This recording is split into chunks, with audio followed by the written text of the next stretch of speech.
గోంగూర chicken curry తినాలంటే ఏదో డాబాలోనో లేదంటే ఎక్కడైనా హోటల్ రెస్టారెంట్స్లో తినాల్సిందే తప్ప ఇంట్లో చేసుకోవడం ఏదో ఒక పెద్ద ప్రాసెస్ లేదా మన వల్ల కాదు, ఆ టేస్ట్, ఆ పచ్చి వాసన ఇవన్నీ ఉంటాయి అనుకునే వాళ్ళకి ఈరోజు ఈ వీడియో అంకితం అండి. హాయ్ అండి, వెల్కమ్ టు పొరిగింటి పులిహోర రుచులు.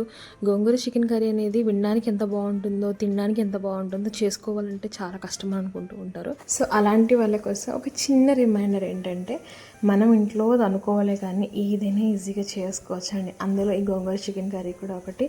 మీరైతే నేను చూపించిన ఈ పద్ధతి మొత్తాన్ని కూడా యాజ్ ఇట్ ఈస్గా ఫాలో అయిపోయేసి మీరు తీసుకున్న క్వాంటిటీ ప్రకారం వాటిని అడ్జస్ట్ చేసుకుంటే ఇంట్లోనే హోటల్ స్టైల్ గోంగూర చికెన్ కర్రీ రెడీ చేసుకోవచ్చు. మీరైతే ఫస్ట్ ఈ వీడియో మొత్తం చూసేయండి. అలానే వీడియోని సేవ్ చేసి పెట్టుకోండి, మీరు ఎప్పుడైనా చేసుకోవాలంటే ఉంటుంది. అలానే లైక్ చేయండి, వీడియో మొత్తం చూసి మన ఛానల్కి ఫస్ట్ టైం అయితే సబ్స్క్రైబ్ చేసుకోవడం మటుకు అస్సలు మర్చిపోవద్దండి. మరి ఎందుకంటే ఆలస్యం, లెట్స్ గో. దీనికోసం మనం ముందుగా ఒక 5 పెద్ద సైజు టొమాటోలు తీసేసుకోవాలి. ఒక 5 మీడియం సైజ్ అయితే, పెద్ద సైజ్ అయితే ఒక 4 చాలండి. మీడియం సైజ్ అయితే ఒక 5-6 తీసుకుంటే సరిపోద్దండి. ఆనియన్స్, అలానే పచ్చిమిర్చి వచ్చేసి ఒక 6 వరకు, కొత్తిమీర, కరివేపాకు, పుదీనా కూడా తీసుకోవాలి. అలానే కారం వచ్చేసి ఒక 2 స్పూన్లు, ఇంకొద్దిగా ఎక్కువ పట్టచ్చండి పులుపు కదా. అలానే అల్లం వెల్లుల్లి పేస్ట్ 1.5 స్పూను, ధనియాల పౌడర్ వచ్చేసి 1 స్పూను, జీలకర్ర పొడి 1/2 స్పూను, సాల్ట్ వచ్చేసి 1.5 స్పూను, పసుపు 1/2 స్పూను, అలానే చికెన్ మసాలా కానీ, గరం మసాలా కానీ, లేదంటే హోమ్మేడ్ గరం మసాలా ఏదైనా కానీ 1 స్పూన్ తీసుకోవాలండి. ఇక్కడ నేను చికెన్ వచ్చేసి 1 కేజీ తీసుకున్నాను. దీన్ని నేను నీట్గా ఒక 4-5 సార్లు ఉప్పు, పసుపు వేసేసి బాగా కడిగేసేసుకున్నాను. చికెన్ అనేది ఎటువంటి నీచు వాసన అంతగా రాకుండా ఉంటుందనేసి. ఇప్పుడు ఇందులో వచ్చేసి ఒక 1/2 స్పూను పసుపు యాడ్ చేసుకుంటున్నాను. అలానే 1 స్పూన్ నిండుగా సాల్ట్ యాడ్ చేసుకుంటున్నాను.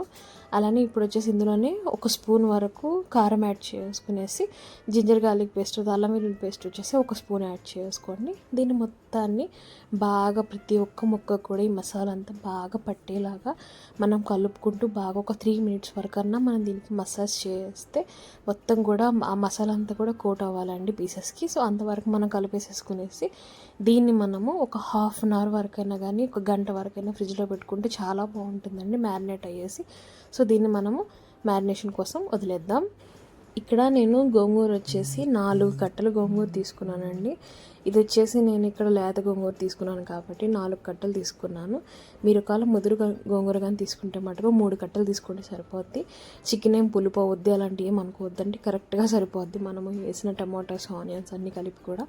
సో నేనైతే ఇక్కడ 4 కట్టలు గోంగూర, అంటే చిన్న కట్టలే, పెద్ద కట్టలు అయితే కాదు. సో ఇది మొత్తంగానే మన గుప్పెట్లో పట్టుకుంటే మటుకు ఈజీగా 3 గుప్పెట్లు, పెద్ద పెద్ద గుప్పెట్లు నిండుగా వస్తుందండి. ఇప్పుడు దీన్ని నేను నీట్గా ఒక 2-3 టైమ్స్ మొత్తం ఈ ఇసుక ఏమైనా చెత్త చెదరం లేకుండా నీట్గా వాష్ చేసుకునేసి వాటర్ పోయేలా స్ట్రైనర్లో వేసేసుకున్నాను. ఇప్పుడు దీన్ని మనం ఏంటంటే ఒక దబర కానీ, కుండ కానీ తీసుకుని అందులో ఆయిల్ వేసేసుకునేసి ఈ గోంగూర పెట్టేసేయాలి. అందులో మనం పెట్టేసుకున్న తర్వాత ఇందులోనే ఒక 1/2 గ్లాస్ వరకు వాటర్ యాడ్ చేసుకుందాము. 1/2 గ్లాస్ అంటే 100 ml అంతవరకు వాటర్ యాడ్ చేసుకునేసి దీన్ని మనం స్టవ్ ఆన్ చేసుకునేసి పెట్టేసుకుందాము. పెట్టేసి దీని మొత్తాన్ని కూడా మనం మూత పెట్టుకుని ఉడకనివ్వాలండి. మొత్తం కూడా సాఫ్ట్గా అయిపోవాలి. అంతవరకు మనం అడుగు మాడకుండా చూసుకుంటూ మధ్య మధ్యలో కలుపుకుంటూ, ముందైతే కలపాల్సిన అవసరం లేదు. సో ఒక హాఫ్ ఉడికిన తర్వాత ఇందులోనే ఒక 1/2 స్పూన్ సాల్ట్ యాడ్ చేసుకుంటే సరిపోతుంది.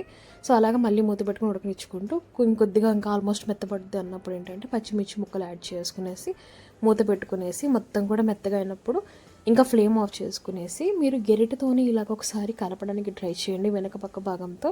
లేదంటే పప్పు గుత్తి కానీ, లేదంటే మన మ్యాషర్ ఉంటుంది కదా దాంతో కలిపేసుకునేసి ఇలాగ పేస్ట్ చేసుకునేసి పక్కన పెట్టేసేసుకోండి. ఇప్పుడు మనము టొమాటోస్, పచ్చిమిర్చి, ఎర్రగడ్డలు అన్నీ కూడా సన్నగా కట్ చేసుకునేసి, కొత్తిమీర కూడా చిన్న చిన్న ముక్కలుగా చేసుకొని పక్కన పెట్టుకునేసి ముందుగా స్టవ్ మీద ఒక ప్యాన్ పెట్టేసుకోవాలి. అది కొద్దిగా ఆయిల్ వేసేసుకొని కాగనిచ్చిన తర్వాత బిర్యానీ ఆకులు వేసేసి అవి కాస్త వేగనిచ్చేసి మనం ఇందులో ఆనియన్ పీసెస్, అలానే పచ్చిమిర్చి ముక్కలు కూడా యాడ్ చేసుకోవాలి. సో ఇవి వేసేసిన తర్వాత మనం ఒకసారి బాగా మొత్తాన్ని కూడా ఆయిల్లో కలిసేలాగా కలిపేసేసుకునేసి దీని మొత్తాన్ని కూడా మనము గోల్డెన్ బ్రౌన్ కలర్ వచ్చేంత వరకు, సాఫ్ట్ అయ్యేంత వరకు మనం దీన్ని ఉడకబెట్టాలండి. అందుకే ఇందులో నేను వచ్చేసి ఒక 1/2 స్పూను, కొద్దిగా అంటే హాఫ్ కంటే కొద్దిగా తక్కువ సాల్ట్ యాడ్ చేసుకున్నాను, బాగా త్వరగా మగ్గుద్ది అనేసి. అలానే ఒక 2-3 రెబ్బల కరివేపాకు కూడా యాడ్ చేసుకునేసి మొత్తాన్ని కూడా ఇలాగా గోల్డెన్ బ్రౌన్ కలర్ వచ్చేంత వరకు కలుపుకున్నాను. ఇలాగా ఫుల్గా గోల్డెన్ బ్రౌన్ కలర్ వచ్చేసిన తర్వాత ఇప్పుడు ఇందులో నేను 1/2 స్పూన్ వచ్చేసి అల్లం వెల్లుల్లి పేస్ట్ యాడ్ చేసుకుంటున్నాను. ఇందాక మనం మ్యారినేట్ కోసం వచ్చేసి 1 స్పూన్ వేసేసుకున్నాం కదా, సో మిగిలిన 1/2 స్పూన్ అల్లం వెల్లుల్లి పేస్ట్ ఇక్కడ యాడ్ చేసుకుంటున్నానండి. ఇది మొత్తాన్ని కూడా మనం బాగా వేగేసి పచ్చివాసన పోయి ఆయిల్ పైకి వచ్చేంత వరకు మనం దీన్ని ఫ్రై చేసుకోవాలి. సో ఇలాగ మనం అంతా కూడా ఫ్రై చేసుకున్న తర్వాత ఇప్పుడు ఇందులో మనము ముందుగా చిన్న చిన్న ముక్కలుగా కట్ చేసి పెట్టుకున్న టొమాటోస్ యాడ్ చేసుకోవాలండి. టొమాటో ముక్కలు కూడా వేసేసిన తర్వాత మొత్తాన్ని మనము ముందుగా వేసుకున్న ఆనియన్స్తో బాగా కలిసేలాగా ఒకసారి బాగా కలిపేసేసుకోవాలండి. బాగా మిక్స్ చేసుకునేసి వాటర్ పొయ్యకుండా మూత పెట్టుకుని బాగా సాఫ్ట్గా మగ్గాలండి. సో వీలైనంత వరకు మనకి ఇవంతా కూడా సాఫ్ట్గా మంచి పేస్ట్ లాగా అయ్యేంత వరకు మనం దీన్ని ఉడకబెట్టుకుంటే సరిపోద్ది. మరీ అయితే మిక్సీలో వేసినంత అవసరం లేదు. ఇలాగ అంత అయ్యేంత వరకు మనము ఈ టొమాటోస్ని కూడా ఫ్రై చేసుకునేసి మనం ముందుగా మ్యారినేట్ చేసి పెట్టుకున్న చికెన్ కూడా ఇందులో యాడ్ చేసుకునేసి మొత్తాన్ని కూడా ఒకసారి బాగా కలిపేసేసుకోవాలి. సో ఇలా కలిపేసేసుకున్న తర్వాత ఏంటంటే వాటర్ యాడ్ చేయకుండా ఒక 5 మినిట్స్ మనము మూత పెట్టి దీన్ని ఉడకనిచ్చుకుందామండి. 5 మినిట్స్ తర్వాత మూత వేసి మనం కొద్దిగా వాటర్ ఊరుంటాయి కదా, సో ఆ ప్రకారం మళ్ళీ ఒక్కసారి కలుపుకొని ఇంకొద్దిగా వాటర్ యాడ్ చేసుకుందాము. మనము దీన్ని కొద్దిగా చికెన్ ఉడకాలి కాబట్టి నాకైతే ఎక్కువగా వాటర్ ఊరలేదండి, అందుకే నేను చికెన్ మునిగేంత వరకు వాటర్ యాడ్ చేసుకుంటున్నాను. మీరైతే కరెక్ట్గా ఒక 250 ml వాటర్ యాడ్ చేసుకుంటే సరిపోద్దండి. ఎక్కువైతే అవసరం లేదు. మనకు ఖచ్చితంగా చికెన్లో నుంచి మనకు ఖచ్చితంగా వాటర్ అయితే ఊరుతాయి, ఎందుకంటే మనం మూత పెట్టి ఉడకబెట్టుకుంటున్నాం కాబట్టి. మీరు చూసారంటే ఇందాక మనం వేసిన వాటర్ కంటే కాస్త ఎక్కువగానే ఇప్పుడు వాటర్ ఉంది కదా, సో ఈ టైంలో ఒక హాఫ్ ఉడికిన తర్వాత ఇందులో మనం వచ్చేసి కొద్దిగా రాతి పువ్వు అంటారు కదా, అది కొద్దిగా వేసేసుకునేసి అలానే కసూరి మేతి కూడా కొద్దిగా క్రష్ చేసి వేసేసుకుంటే మంచి ఫ్లేవర్ ఉంటుంది.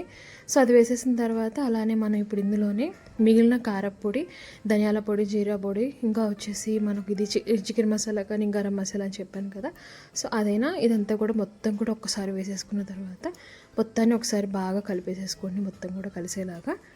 ఇక మళ్ళీ మూత పెట్టుకొని మొత్తం కూడా వాటర్ అంతా ఇంకిపోవాలండి. ఆ టైంలో ఏంటంటే కొద్దిగా కొత్తిమీర కూడా వేసేసుకుంటే కొత్తిమీర కూడా ఉడికి మంచి ఫ్లేవర్ వస్తుందని వేస్తాను మధ్యలోనే. సో ఇలా వేసేసుకునేసి మనము అప్పుడప్పుడు జస్ట్ కొద్దిగా సింపుల్గా డెలికేట్గా కలుపుకోండి చాలు. మూత పెట్టుకొని వాటర్ అంతా కూడా మనకు ఆల్మోస్ట్ కొద్దిగా ఉంటే సరిపోద్ది, చాలా వరకు ఇంకిపోవాలి. ఓకేనా, మీరు మధ్యలోనే ఒకసారి టేస్ట్ కూడా చెక్ చేసుకొని సాల్ట్ అడ్జస్ట్ చేసుకోండి. సో ఇలాగ వాటర్ అంతా తగ్గిపోయిన తర్వాత మనం ముందుగా మిక్స్ చేసి పెట్టేసుకున్నటువంటి గోంగూర పేస్ట్ ఉంది కదా, సో దాన్ని ఒకసారి వేసేసేసి బాగా కలిపేసేసేయండి. గోంగూర అనేది ఎక్కడ కూడా ఉంటలు అలా ఉండకూడదండి. సో మనం మొత్తాన్ని కూడా జాగ్రత్తగా, మరి చికెన్ అనేది కూడా మెత్తగా అయిపోకుండా కొద్దిగా చూసుకుంటూ కలిపేసేసుకోవాలి. అప్పుడే మనకు మొత్తం కూడా బాగా కలిసి మంచి ఫ్లేవర్ ఉంటుంది. సో వన్స్ అంతా కూడా మనం కలిపేసేసుకున్న తర్వాత మూత పెట్టేసి, ఇప్పుడు ఆల్రెడీ చికెన్ ఉడికింది, చికెన్ కూడా బాగా దగ్గర పడ్డది, అలానే గోంగూర కూడా విడిగా ఉడికింది కాబట్టి మనం ఎక్కువసేపు ఉడకాల్సిన అవసరం లేదు. ఇలాగా బబుల్స్ వచ్చేంత వరకు ఉడకపెట్టేసుకొని పైకి నూనె తేలుతుందండి. సో అంతవరకు ఒక 5 మినిట్స్ అయినా ఉడకపెట్టండి, అప్పుడే మనకు ఇంకొద్దిగా మంచి ఫ్లేవర్ ఉంటుంది, రెండు కలిసిన ఫ్లేవరు. సో అలా కలిపేసేసుకున్న తర్వాత ఉడకబెట్టేసుకున్న తర్వాత ఇంకా లాస్ట్లో ఇంకొకసారి కొత్తిమీర ఉంటే అది వేసేసుకునేసి ఇంకా ఫ్లేమ్ ఆఫ్ చేసుకునేసి మూత పెట్టేసి ఒక 5 మినిట్స్ అలానే వదిలేసేయండి. ఒక 5 to 10 మినిట్స్ అని వదిలేస్తే మీకు మంచి ఫ్లేవర్తో మన చికెన్ వచ్చేసి గోంగూర చికెన్ కర్రీ అయితే రెడీ అయిపోద్ది. చూసారు కదండి, చాలా సింపుల్ కదా చేసుకోవడము. కరెక్ట్గా అన్నీ కూడా కరెక్ట్ క్వాంటిటీలో వేసుకుంటే మటుకు గోంగూర చికెన్ కర్రీ అనేది డాబాలోనే కాదు, ఏదైనా హోటల్స్లో కంటే కూడా మన ఇంట్లోనే ఈజీగా రెడీ చేసుకోవచ్చు. అంతకంటే మించిన టేస్ట్తో హెల్తీగా కూడాను, ఎటువంటి ప్రిజర్వేటివ్స్ లేదంటే ఏదైనా అవుట్ సైడ్ ప్యాకెట్ ఫుడ్ కాకుండా సింపుల్ ఇంగ్రీడియంట్స్ అండి, చాలా తక్కువ ఇంగ్రీడియంట్స్ చేసాం కదా. సో మీరైతే తప్పకుండా ట్రై చేయాల్సిన రెసిపీ అండి ఇది. ఇందులో మనమైతే ప్యాకెట్ పౌడర్స్ కానీ ఏమీ లేదు, అన్నీ కూడా హోమ్ మేడ్ పౌడర్స్, హోమ్ మేడ్లో మన ఇంట్లో చేసుకున్నట్టువే. సో మీరైతే తప్పకుండా ట్రై చేస్తారు కదా. అలానే మీ ఫ్రెండ్స్ అండ్ ఫ్యామిలీతో కూడా షేర్ చేయడం అస్సలు మర్చిపోవద్దండి. లైక్ చేయండి, షేర్ చేయండి, సబ్స్క్రైబ్ చేసుకొని మన ఫ్యామిలీలోకి వచ్చేసేయండి. ఇలానే మనం మీ సపోర్ట్ నాకు ఎప్పుడు ఉంటుంది అనుకుంటున్నాను. Thanks for watching.